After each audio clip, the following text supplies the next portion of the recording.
Alright guys, we're going to be reviewing for your section 4.4 to 4.6 test. You'll get a few problems like this. I believe it's 4 on the test where you have to determine whether the triangles are congruent or not, and if they are congruent, the reason of the congruency statement. So the first one, all three sides of one triangle equal all three sides of the other. Therefore it's side, side, side, and it's ABC is congruent to DFE. 684, 684. Second one, they're also congruent by side angle side. Because you have the two congruent sides, the shared side, and the two sides here, and the right angle in the middle, so side angle side.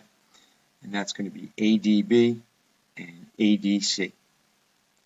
The third one, all the angles are congruent, but as we learned in the unit, all three angles being congruent does not mean the triangles are congruent, so that's not congruent. Fourth one, you're given these two angles are congruent here. These two angles here are congruent in the shared side. So it's angle, angle, side. And the congruency statement is going to be ABD and CBD. This one a little more difficult. This is HL because the hypotenuses are congruent and a leg is congruent. Remember the HL theorem? Its hypotenuse has to be congruent and the leg has to be congruent. So this is an HL.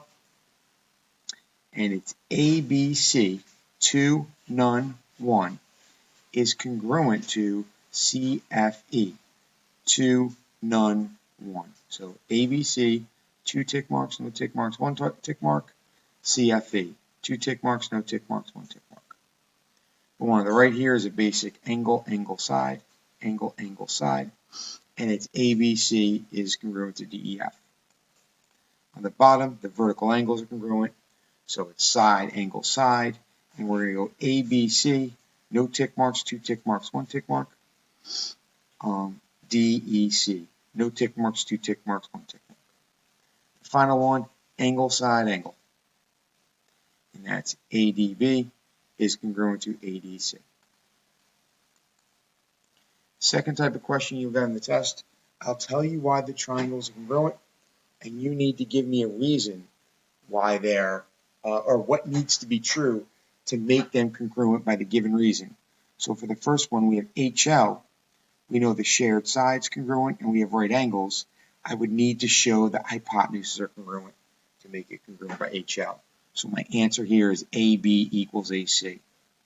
Here, we're told AC and DC are equal, and we know the vertical angles have to be congruent. So therefore, BC and CE have to be congruent.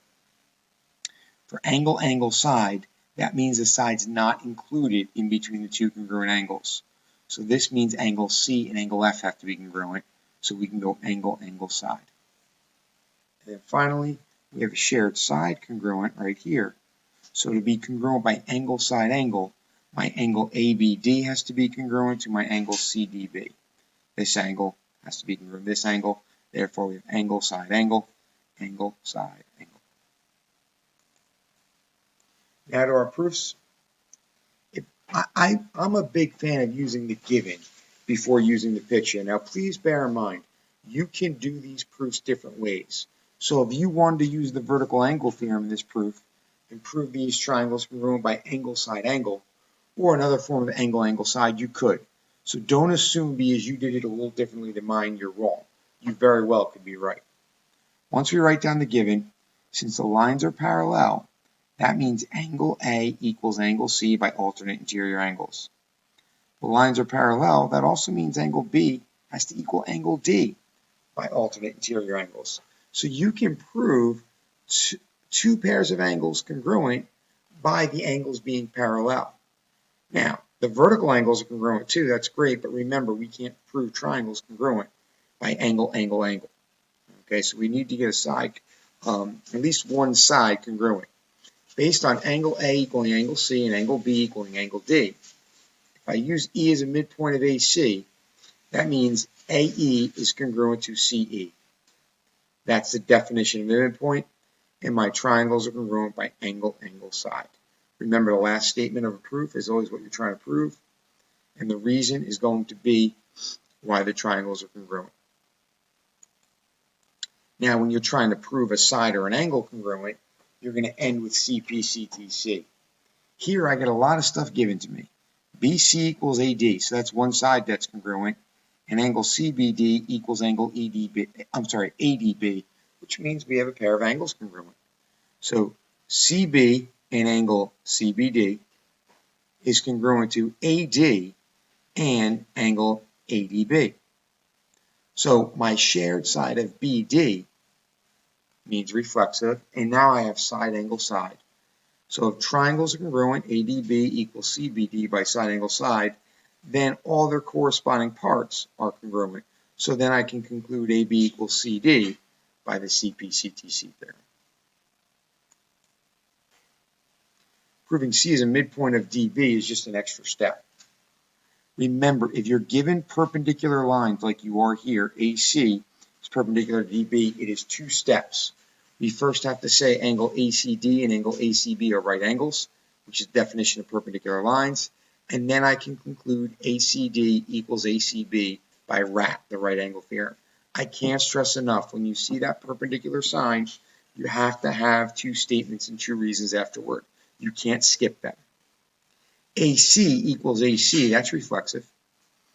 Okay, so AC equals AC, reflexive, and we have our right angle here. Okay, and we're told AD equals AB. So by the HL hypotenuse leg theorem, we can say the triangles are congruent. ACD equals ACB.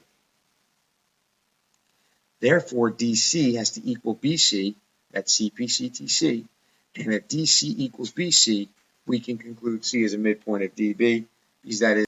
All right, so now on this one, we have AB is equal to DC, which is nice because we have one congruent side.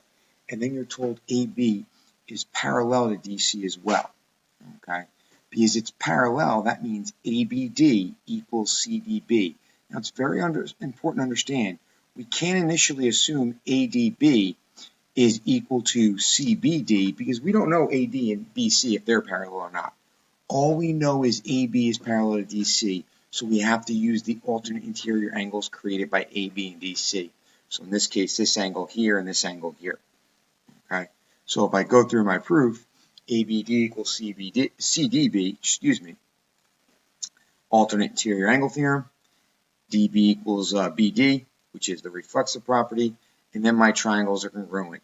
ABD is congruent to CDB by the side angle side theorem, and then angle A equals angle C by CP-CTC.